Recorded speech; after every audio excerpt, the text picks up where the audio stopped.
Imagine a quiet girl, clutching her late mother's necklace, her only tether to love and memory, only to have it ripped apart by cruel bullies who think they're untouchable. But what happens when those bullies awaken a hidden fire in her, a black belt's fury that lands them in the hospital? This is a story of vengeance, redemption, and unbreakable spirit that will leave you speechless. Hit that subscribe button now to dive into epic tales like this one and join a community that thrives on stories of justice and heart-pounding twists. Don't miss out. Lila Grayson was 16, a wisp of a girl with storm-gray eyes and a heart heavy with loss. At Westbridge High, a sprawling gray brick school in a sleepy Ohio town, she was invisible to most. Her auburn hair tucked into a messy bun, her wardrobe a rotation of faded hoodies and worn sneakers. But around her neck hung her mother's necklace, a delicate silver chain with a teardrop pendant, its emerald green stone nestled in intricate filigree. It was the last gift from her mother, Emily, given to her in a hospital room 2 years ago, just before cancer stole her away. "This is for strength, Lila," Emily had whispered, her voice frail but fierce. "You're stronger than you know." Lila touched the pendant constantly, a reflex as natural as breathing, its weight grounding her in a world that felt unmoored without her mother. It was tarnished now, the clasp loose, but she wore it every day, a tether to love and memory. Westbridge High was a battlefield of cliques and cruelty, where popularity was a currency Lila didn't possess. She was the quiet girl, always sketching in her notebook during lunch, her head bowed to avoid the predators who roamed the halls. The worst of them was Madison Carver, a senior with a smile like a blade and a cheerleader's untouchable aura. Blonde, poised and vicious, Madison ruled Westbridge with her minions. Jake, a linebacker whose laugh was as brutal as his tackles, and Tara, whose sharp tongue could slice through anyone's defenses. They'd targeted Lila since freshman year, starting with whispers about her thrift store clothes, then escalating to shoves in the hallways and a humiliating incident when Jake dumped her lunch tray on the cafeteria floor, the splatter of mashed potatoes drawing laughs from half the school. Lila endured it silently, her fingers clutching the necklace, swallowing the pain to keep from breaking. It was a crisp October afternoon, the air sharp with the scent of fallen leaves, when the world tilted.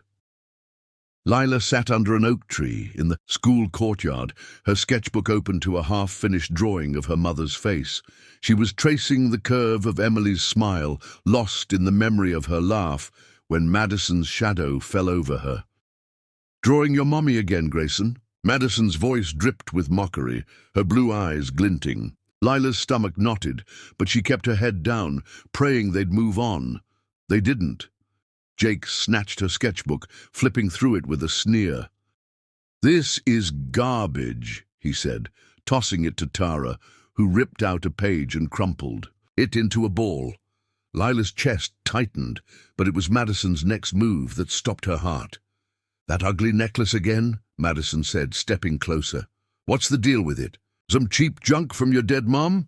Before Lila could react, Madison's hand shot out, yanking the chain. The clasp gave way with a sickening snap, and the pendant flew into the dirt.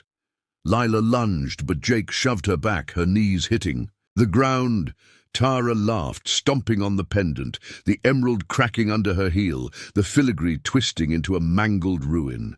Lila's world shattered with the stone. She scrambled in the dirt, her fingers trembling as she gathered the broken pieces, tears blurring her vision. Madison's laugh cut through her haze. "Oops," she said, her voice syrupy with fake regret. "Maybe now you'll stop being such a pathetic loser." Jake and Tara snickered, and the trio sauntered off, leaving Lila alone with the wreckage of her mother's gift. She didn't go to class that afternoon. She hid in the girls' bathroom, the cold tiles pressing against her back as she clutched the broken necklace, sobbing. The pendant was destroyed. The chain snapped in 3 places, the emerald fractured like her heart. It wasn't just jewelry. It was her mother's promise, her love, her strength. Losing it felt like losing Emily all over again. But something else stirred in Lila, something she'd buried beneath her grief. Rage. Not the fleeting kind that fades with tears, but a deep, molten fury that burned hotter with every second she stared at the broken pendant. She'd taken their cruelty for years, stayed quiet, stayed small, because that's what kept her safe. But this was a line crossed, a wound too deep to ignore. Lila wasn't just the quiet girl with sad eyes. She was a black belt in Taekwondo, trained since she was 6 by her Uncle Ray, a former Marine who ran a dojo in the next town over. Her father, a long-haul trucker, was gone for weeks at a time, and after Emily's death, Ray had become Lila's anchor. He'd taught her discipline, focus, how to channel pain into power. She'd stopped competing after her mother's diagnosis, too broken to step onto the mat, but the skills were still there, etched into her muscles, waiting.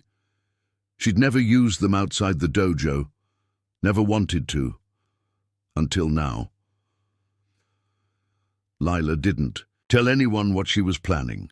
Not her best friend, Sarah, who'd been urging her to fight back for years, not Ray, who'd always said fighting was a last resort. This was her battle, and she'd fight it alone. She knotted the broken chain, wearing it like a scar, a reminder of what they'd taken. The next day, she walked into Westbridge with a different energy. Madison noticed immediately, her eyes narrowing in the hallway. "Still wearing that trash?" she taunted, loud enough for the crowd to hear. Lila didn't flinch. She met Madison's gaze, her eyes steady, unflinching. "You'll regret that," she said quietly, her voice carrying a weight that made Madison pause, a flicker of unease crossing her perfect face. For the first time, Lila saw it. Fear. It was small, but it was there, and it fueled her. Lila spent the next week watching them, studying their patterns like a strategist. Madison's cheer practices ran late on Tuesdays and Thursdays. Jake lingered in the weight room after school, and Tara snuck behind the gym to vape between classes. Lila wasn't reckless. She knew she couldn't take them all at once, and she didn't want a public brawl. She wanted justice, precise and undeniable. She also knew the school wouldn't help. Principal Hargrove was notorious for protecting the popular kids, especially athletes like Jake and cheerleaders like Madison. Lila had reported them once after the lunch tray incident and got nothing but a lecture about conflict resolution. So she planned, and she waited, her anger sharpening her focus. Opportunity came during the school's annual pep rally, a chaotic event where the gym thrummed with noise and ego. Madison, Jake, and Tara were in their element, basking in the spotlight as the cheer squad and football team hyped the crowd for the big game. Lila slipped out early, knowing they'd head to the parking lot afterward for their usual post-rally hangout, a ritual of laughter and cruelty. She waited behind a row of cars, her pulse steady, her body loose but ready. She'd chosen her ground. Carefully, no cameras, no witnesses, just her and them. The sun was dipping low, casting long shadows across the asphalt, when Madison's voice cut through the air. "What's this, Grayson? Stalking us now?" she called, strutting toward a car with Jake and Tara flanking her. Lila stepped into the open, the broken necklace glinting in the fading light. "You broke something that mattered to me," she said, her voice calm but unyielding. "I want an apology." Jake laughed, stepping closer, his bulk meant to intimidate. "You're gonna cry about that stupid necklace again? Get over it." Tara chimed in. "Yeah, go back to your little drawings, weirdo." Lila's eyes didn't waver. "Last chance," she said. Madison tossed her hair, her smile venomous. "Or what? You gonna cry us to death?" Lila moved faster than they could process. Years of training snapped into